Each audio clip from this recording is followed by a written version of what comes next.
오늘 본문에 한 거지가 나와요. 예수님께서 십자가 지시기 위해 예루살렘에 입성하시는데 이제 여리고라 하는 곳을 지나시게 됐습니다. 많은 무리가 예수님을 따라갔어요. 근데 그 길가에 바디메오라고 하는 거지가 있었는데, 이 바디메오라는 거는요, 어떤 이름이 아니라 바라고 하는 게 누구누구의 아들이라는 뜻이에요. 그러니까 디메오의 아들이라는 뜻이죠. 예. 그러니까 이 소경 거지라, 여러분 한번 생각해 보세요. 어릴 때부터 장애를 가지고 태어났는지 아니면 중간에 소경이 됐는지, 이 맹인이라고 하는 이 장애 때문에 부모도 신경을 안 쓰고 이름도 지어주지 않아요. 옛날에 하도 어렸을 때 애들이 많이 죽으니까 이름 잘 안 졌잖아요. 그리고 이제 돌 넘기고 뭐 이렇게 되면 뭐 이름 호적에 올려주고 뭐 그런 얘기를 우리가 들었습니다. 맹인 거지니까 이름도 붙여주지 않은 불쌍한 인생.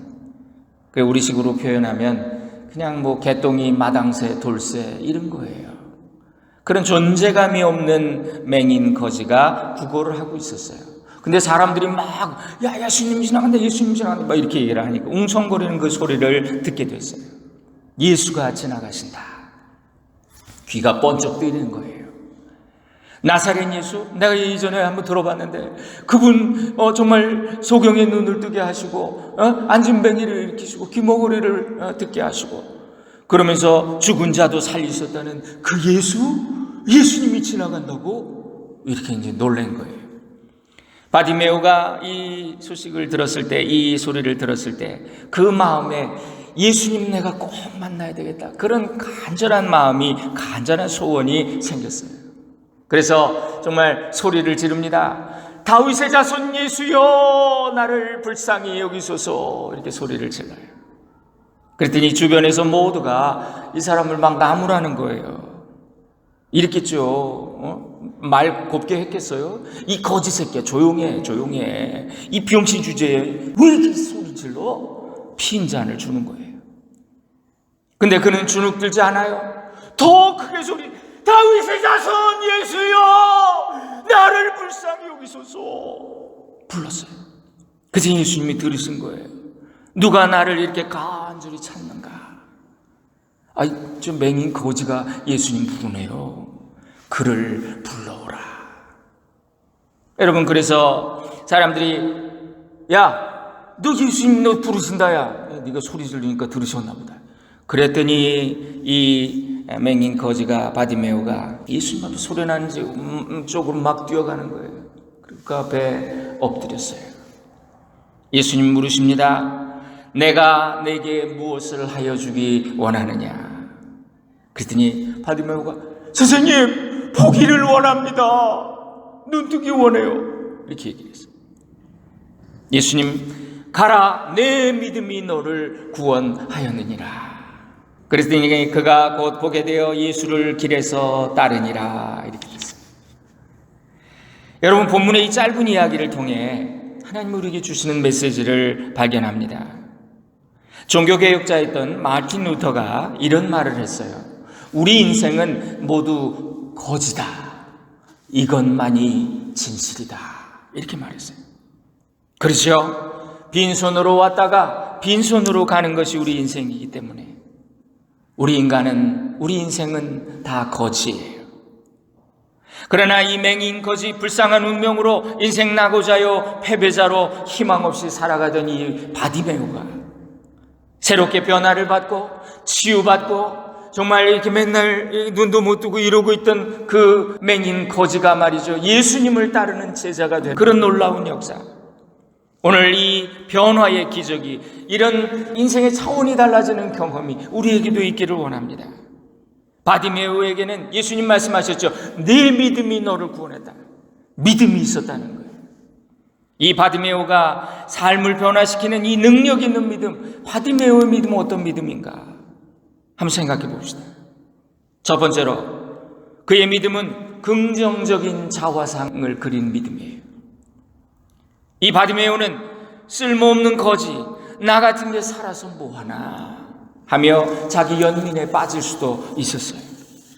그런데 예수님의 소문을 듣고 그가 지나간다는 그 소리를 듣고 그분을 만나고 싶다. 나 그분을 만나면 내게도 뭔가 변화가 일어날 것 같아. 예수님 만날 거 꿈에도 생각을 못했는데 지금 막 지나가신다는 거예요. 사람들이 웅성웅성. 그 말이 귀에 들려요. 그는 비록 볼 수는 없었지만 듣잖아요. 그죠?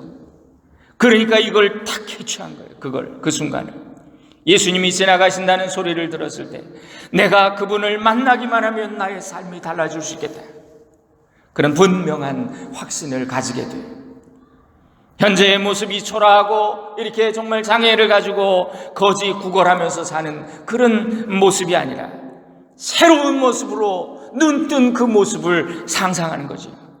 그 믿음을 가지고 내 예수님 만나면 눈을 뜰 수 있을 거야. 여러분, 우리 예수님의 첫 기적을 가나의 혼인잔치에서 물로 포도주 만든 거라 그러잖아요. 이게 무슨 뜻이에요? 정말 무가치한 그 맹탕이 말이죠. 변화예요. 잔치에 기쁨을 주는 정말 질적인 변화가 일어나는 그게 예수님의 사역이었다는 거예요. 그게 예수님의 사명의 본질이었다는 거예요. 오늘도 예수님과 인격적으로 만나는 사람은 그 삶이 질적으로 달라진다는 거예요. 이전에 내가 살았으나 죽은 것 같은 그런 삶을 살았다면, 그렇게 무의미한 삶을 살았다면 이제 주님과 만났을 때 내 삶이 변화돼서 의미 있는 삶으로, 가치 있는 삶으로 변화된다는 거예요. 빅터 세리브리아 코프라고 하는 사람이, 이름도 어렵죠? 이 사람이 있었는데 그는 15살 중학교 때 선생님으로부터 무슨 얘기를 들었냐면, 야, 이 돌대가리야, 너는 머리가 나빠서 공부는 안 맞아. 너 그냥 일찌감치 어디 장사나 하면 좋겠다. 너 그냥 어디 하면 좋겠다. 공부 때려쳐. 이렇게 말을 하는데 그 말에 충격을 받고 얘가, 그치, 나는 돌대가리야. 그러면서 중학교를 중퇴했어요. 그리고 17년 동안 여러 직장을 전전하면서 고생을 했어요. 어릴 때 들은 그 말 믿고 자기는 그냥 돌대가리 전응하라고 생각을 하면서 살았어요. 고정의식과 그런 운명론가들이 그의 의식을 죽인 것이요, 용기를 죽인 것이요. 그런데 이 사람이 32살 때 우연히 IQ 테스트를 받았는데 자기 IQ가 161이 나온 거예요. 천재였어요, 천재. 그때부터 그는 천재라고 생각하고 천재처럼 행동을 하는 거예요. 그의 머릿속에 무한한 아이디어가 막 떠오르는 거예요. 그래 나중에 사업에 성공해서 큰 성공적인 기업가가 됐어요. 그의 자화상이 바뀌니까 그의 인생이 바뀌더라. 그래서 심리학자들이 이런 말을, 윌리엄 제임스라고 하는 심리학자 이런 말을 했어요. 궁극적으로 환자를 치유하는 방법은 그 환자의 그 셀프 이미지를 바꿔주는 것이다. 그 자화상을 전환시켜주는 것이다. 다윗의 자손 예수여라고 외쳤을 때 주위 사람들이 핀잔을 합니다. 이 거지야, 이 조용해. 예수님이 지금 너 같은 놈 만나주실 시간 없어. 이 군중이 얼마나 많은데. 그때 바디메오가 주눅 들어가지고, 나 같은 게, 아유, 내가 뭔 정신으로 소리를 질렀지? 장애인 거지 주제에 예수님 만나주시겠어? 내가 뭐 이렇게 설쳤나? 그러면서 쭈그러졌다고 생각해 보세요. 그는 그 여리고 길가에서 한많은 인생을 마치고 말았을 거예요. 그의 존재는 아무도 기억해 주지 않았을 거예요.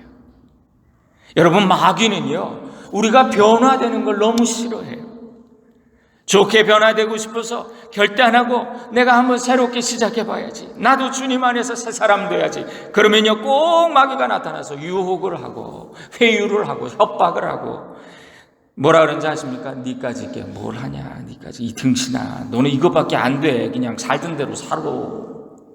그런다니까요. 우리는 날마다 마귀에게 공격을 받고 넘어지지요. 바디메오는 예수님 만나 변화된 자기의 모습을 그렸어요. 내가 눈만 뜨면, 주님 만나서 눈만 뜨면 내 인생 달라질 수 있어. 그리고 마음속에 긍정적인 자화상을 가졌을 때 그에게 문제 해결의 길이 열린 거예요. 예수님 부르신다, 가봐. 변화를 여러분 기대하세요. 두 번째, 이 바디메오의 믿음은요, 새로운 만남을 위한 적극적인 자세였어요. 우리 인생은 만남이 결정하죠. 누구와 만나느냐 얼마나 중요합니까? 부모도 잘 만나야 되고 스승도 잘 만나야, 친구 잘 만나야 되고, 특히 배우자 잘 만나야 되고. 그런데 우리 인생에서 가장 중요한 만남은 내 신앙의 대상을 누굴 만날 것인가. 이게 중요해요. 제일 중요해요. 나는 어떤 사고, 어떤 세계관, 어떤 가치관, 어떤 신념 속에서 살 것인가. 그런 거잖아요. 여러분 한번 보세요. 파괴적이고 부정적인 그런 이념들을 신봉하다가 멸망하고 패배하는 인생들이 얼마나 많아요. 저 인도를 보면 세계 4대 문명의 발상지입니다. 근데 그 나라 사람들은 오랫동안 가난하고 비참했어요. 지금 조금씩 깨어나는데 그들의 종교가 그들의 삶에 영향을 미친 거죠.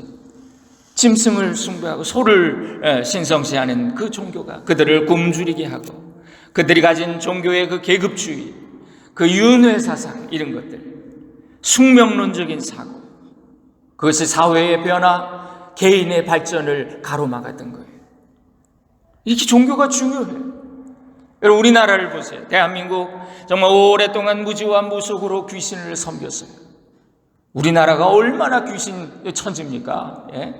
제가 어렸을 때만 해도요, 우리 고향에 가면요, 그냥 못도 못 받게 해요. 예. 나무도 못 베게 해요. 예. 맨날 손 없는 날 계산하고. 그런데 조선 마렵에 기독교가 들어왔어요. 유일신 사상을 가르쳤어요. 사람들을 계몽하고 개화시켰어요. 이 가장 고귀한 가치 기독교 신앙이 우리나라의 운명을 바꿨어요. 바디메오는 예수님께서 지나가신다는 소리를 들었을 때 다윗의 자손 예수여 나를 불쌍히 여기소서 소리를 질렀어요. 이런 간절한 부르짖음이 이게 기도잖아요. 기도. 너는 내게 부르짖으라. 성경에 보면 부르짖음과 기도는 동일한 말이에요. 새로운 관계를 맺기 위한 갈망과 노력이 그에게 있었어요.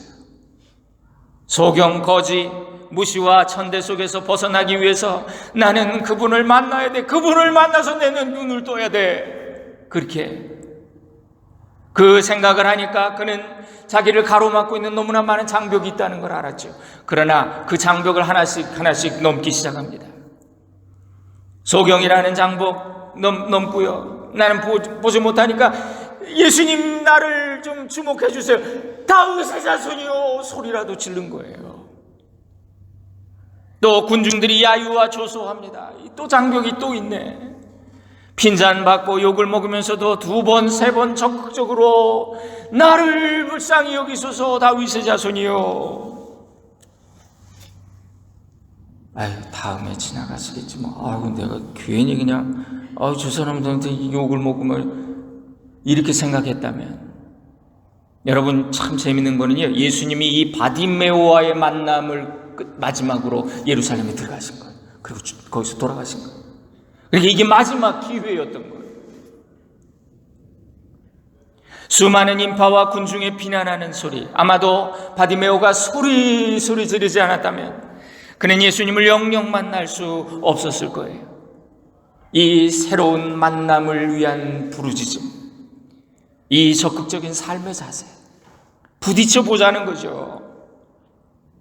이것이 거지 바디메오로 하여금 막차를 탄 구원의 주인공이 되게 했던 거죠. 여러분 인생의 기회는 자주 오지 않아요. 하나님이 우리에게 기회를 주실 때 그리스 신화에 보면은 여러분 기회라고 하는 기회의 신은 어떻게 되어 있냐면 앞에는 머리가 많답니다. 그리고 뒤에는 대머리래요.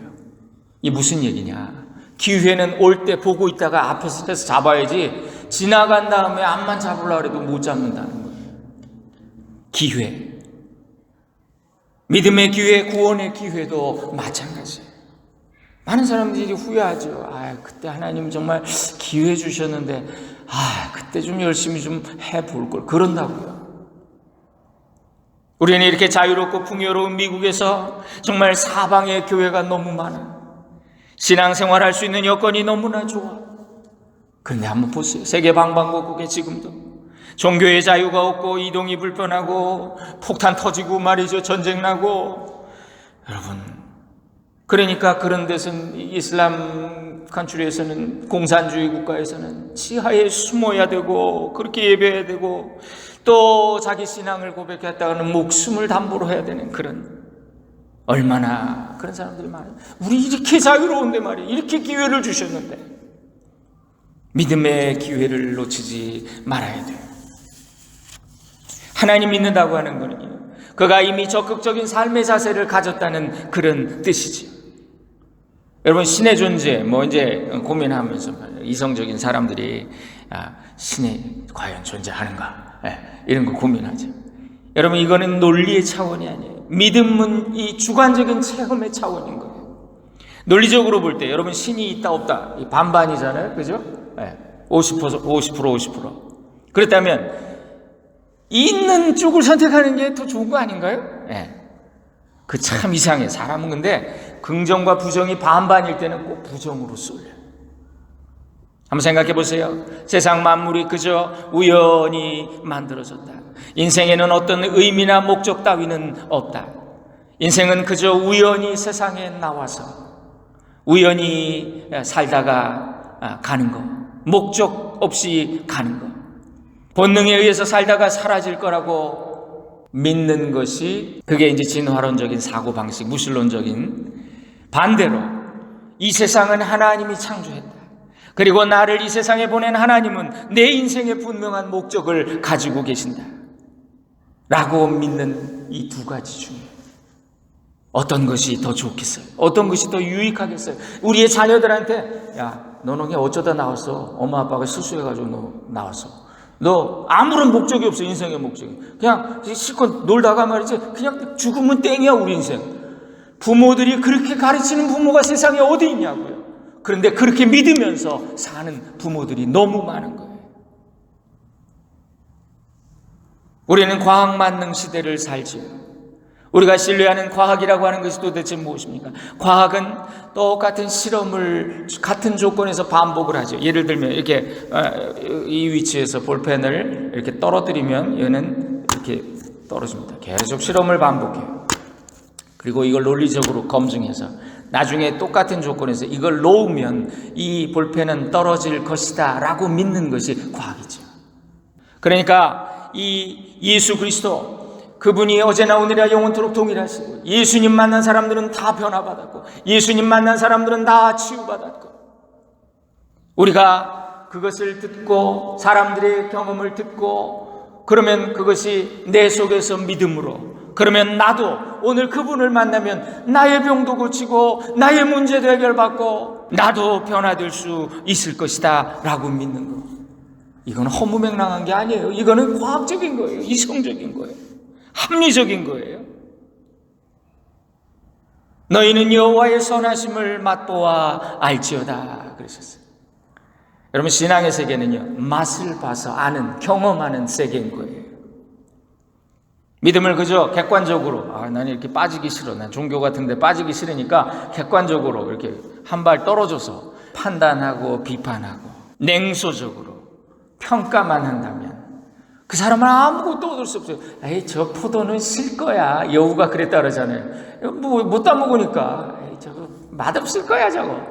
이렇게 되는 거예요. 그런 사람은 비겁하고 오히려 넌센스한 인생이지요.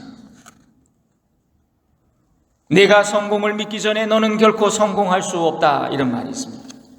왜냐하면 말한 대로 되고 생각한 대로 되고 믿는 대로 되는 것이 우리 인생이기 때문에, 여러분, 좋은 미래를 그려보세요. 나의 좋은 변화된 모습을 그려보세요. 그리고 그 방향을 향해서 달려가세요. 믿음은 이런 적극적인 자세예요. 마지막 세 번째로 이 바디메오의 믿음은 긍정적인 기대예요. 기대. 목표를 향한 결단이에요. 긍정적인 기대를 가지고 목표를 향해서 나아가는 결단. 여러분, 성공은 분명한 목표와 희생하는 결단을 통해 이루어진다, 그런 말이 있습니다. 예수님이 바디메오를 부르시죠. 내가 내게 무엇을 하여 주기 원하느냐? 선생님, 보기를 원합니다. 재미있는 상상을 해봅니다. 바디메오가 그때 그 순간에, 잠깐만요, 가만히 생각하는 거예요. 돈 달라 할까? 돈이 제일 좋겠지.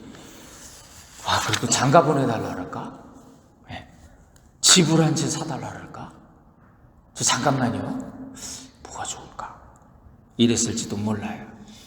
근데 이 바디메오에게 이런 것들은 다 부수적인 것이었잖아요.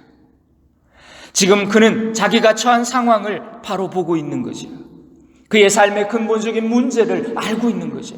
그가 이 맹인 거지라고 하는 부끄러운 타이틀을 벗어버리는 것은 눈을 떠야 되는 거예요. 보는 거예요. 그는 즉시 대답합니다. 선생님, 보기를 원합니다. 다른 소원 없어요. 보기를 눈뜨기 원합니다. 이렇게 대답을 합니다. 그의 분명한 목표의식, 삶의 포커스라는 거죠. 여러분 보세요. 대부분의 사람들은요, 자기 인생의 핵심 문제가 뭔지를 잘 몰라요. 그래서 주로 어떤 환경의 변화가 일어나면 내가 변할 거야 이렇게 생각해요. 내 운명이 달라질 거라고. 경제적인 게 어려운데 이 돈이 좀 벌리면 내가 달라질 텐데. 건강의 문제, 나 지금 아파서 그런데 이게 병이 나으면 이제 뭐가 달라질 거라고. 자녀 문제, 이런 거 가지고 이 주변의 문제를 가지고 간구하고 기도해요. 그런데 가장 중요한 것은 영적인 문제라는 거예요. 주님, 지금까지 내 인생이 불행했던 건 내 영의 눈이 멀었기 때문에 내가 뭘 봐야 되는지, 뭘 향해야 되는지 몰라서, 방향을 몰라서 내가 이렇게 불행했습니다. 내 눈을 열어주소서. 주님, 미련과 교만으로 뭉쳐진 나를 고쳐주소서. 내 눈을 열어주소서. 보기를 원하나이다. 인생에서 영혼이 잘 되면 범사가 잘 되고 육신도 강건함이 임한다. 많은 분들이 목사에게 상담을 할 때 목사님 나는 왜 믿음이 잘 안 생길까요? 그렇게 오래 교회 다녀도 그 믿음이 잘 안 생겨요. 여러분, 믿음이 어디서 뚝 떨어지는 게 아니에요.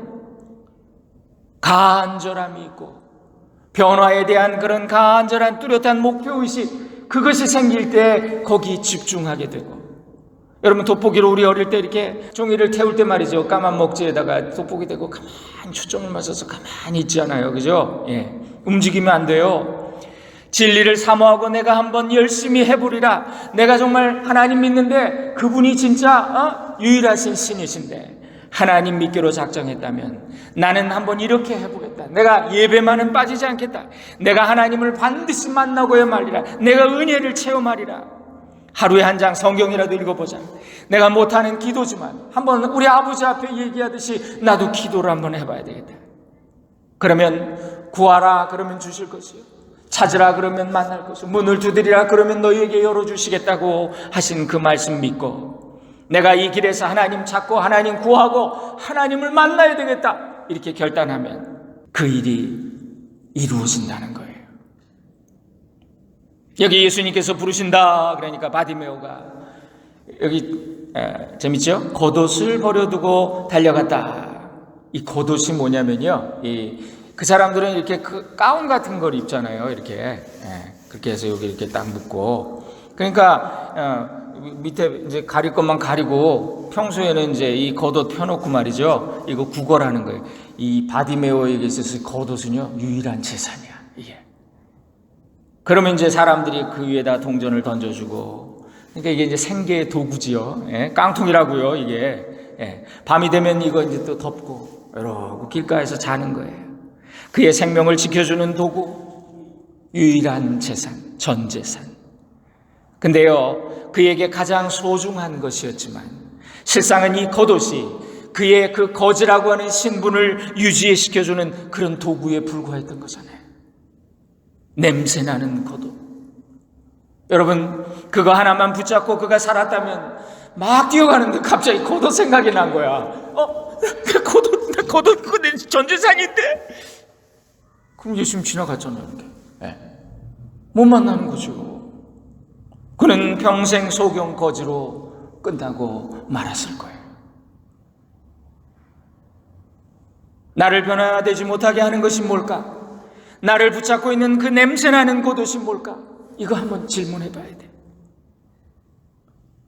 리처드 바커라고 하는 사람이 갈매기의 꿈이라는 책을 썼는데, 거기 보면 항구에서 갈매기들이 말이죠, 어부들이 이제 고기를 잡아다가 항구에서 대충 손질을 합니다. 머리 자르고 내장 꺼내고. 그러면 그 갈매기들이 그거 집어 먹으려고, 모든 갈매기들의 관심은 거기 있어요. 그 썩은 생선 대가리, 그 생선 내장. 그런데 그 갈매기 중에 한 특별한 갈매기가 있어요. 조나단 리빙스턴 시글이라고 하는 갈매기가. 얘는 먹는 데 관심이 없어. 내가 저거 썩은 생선 대가리 저거 먹으려고 태어났나? 얘 고민은 뭐냐면, 나는 어떻게 하면 더 잘 날아볼까? 더 빨리 날아볼까? 더 높이 날아볼까? 항상 그 생각만 해요. 그래서 높이 나는 새가 먼 곳을 본다는 말이 여기서 나왔어요. 여러분, 지금 당신은 낡은 것, 썩어질 것, 무가치한 것, 믿을 수 없는 불안한 것들 붙잡고 살고 있지 않은가? 매일 쳇바퀴 돌듯이 썩은 생선 대가리를 찾으며 살고 있지 않은가? 우리는 그것들이 나의 생명과 영혼까지 지켜줄 거라고 착각하며 놓지 못한 채 살아가고 있지는 않습니까? 삶의 부정적인 요소들을 과감하게 끊고 포기할 줄 알아야 돼요. 버릴 것을 버리라는 말입니다. 이것을 성경은 회개라 그래요. 죄된 습관, 바람직하지 못한 인간관계, 그 사람 만나면 안 된다. 그 사람만 만나면 다운되고, 근데 그냥 또 나가가지고 같이 술 먹고 그러는 거예요. 우리 인생이 맨날 그렇게 후회를 하는 거야. 끊어야 돼. 내가 끊어야 될 것들을 바로 끊어버려야 한다는 말씀이에요. 그래서 만일 당신이 변화와 성장을 원한다면 안녕이라고 말하라. Say goodbye. 과거의 아니란 자리, 현상을 유지하려고 굳은 사고, 내가 잘못된 것이 있다고 생각되면 나를 파괴하는 그거, 내가 이거 아닌데, 이거 언젠가는 끊어야 되는데, 그게 있다면 즉시 끊어버리고 돌아서라는 거지. Say goodbye. 변화는 결단이 필요해요. 야구를 보면요, 야구 타자가 공을 이렇게 탁 쳐가지고 진로 하는 게 그게 목적이잖아요. 타석에서 이 투수의 손을 떠난 공이 0.4초 만에 포수의 밑에 꽂힌답니다. 그 짧은 순간에 정말 빠르게 판단해가지고 공을 쳐야 되는 거예요. 네, 흔히들 이제 잘 못하는 사람들은 초구는 일단 기다려볼까? 그럼 이제 스트라이크 들어옵니다. 팍 꽂히죠. 그 다음에 이제 후볼로 나가면 좋은데 우물쭈물하다가 운이 좋아서 1루까지 걸어 나갈 수는 있을 거예요. 그런데 우물쭈물 결단하지 못하고 있다가 투 스트라이크 되는 거예요. 그 다음에 또 언제 기회가 오겠지, 결단 없이 망설이다가 인생 한번 휘둘러 보지도 못하고 말이죠. 악령에 사로잡혀서 습관의 노예가 돼서 부정적인 사고의 희생물이 돼서 하다가 그냥 스트라이크 아웃 이렇게 되는. 얼마나 많은 사람들이 왜 이러지 이러면서 그냥 인생이 끝나버리는, 인생의 무대에서 쓸쓸히 퇴장하는 그런 사람들이 얼마나 많은지 몰라요. 오늘도 수많은 사람들이 자기 인생을 그저 운명에 내맡기고 어떻게 되겠지.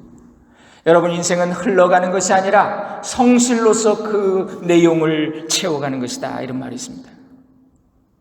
믿음을 가진 그리스도인들의 삶에 분명한 목적지가 있어요. 방향이 있어요. 우리는 가야 할 곳을 아는 사람들이에요. 저기로 가야 되겠다. 그러면 그걸로 가야죠. 하나님은 우리 인생의 돛이 되고 키가 되시고 때로는 강력한 엔진이 되어주시고, 하나님은 우리에게 말씀하세요. 오늘 이 바디메오를 통해서 말씀하세요. 예수께로 가면 변화될 것이다. 나도 변화될 것이다. 이런 긍정적인 기대야말로 이게 진짜 믿음인 것이요. 그래서 히브리서 11장에 보니까 하나님께 나아가는 자는 반드시 그가 계신 곳과 그가 자기를 찾는 자들에게 상 주시는 이심을 믿어야 할지니라. 오늘 이 바디메오의 믿음, 변화된 자기 모습을 그리는 그런 자화상을 그리는 그런 믿음, 주님과 만나고 싶은 갈망의 믿음, 주님께 달려간 결단의 믿음, 이것이 우리의 믿음이 되기를 소원합니다. 여러분, 그래서 이 믿음으로 이런 변화의 기적을 우리도 경험하는 우리 교회와 성도님들 되시기를 주님의 이름으로 축원드립니다. 기도하겠습니다. 사랑하는 주님, 우리도 맹인 거지로 한 많은 인생을 마칠 수 있었지만 바디메오처럼 긍정적인 자화상 가지고 예수님께 달려가 변화된 인생, 구원받은 제자 되어 명예로운 인생 후대에 전해지는 그런 삶을 산 것처럼 우리도 변화시켜 주옵소서. 다윗의 자손 예수님, 나를 불쌍히 여기소서. 주님 감사합니다. 예수님의 이름으로 기도 올립니다. 아멘.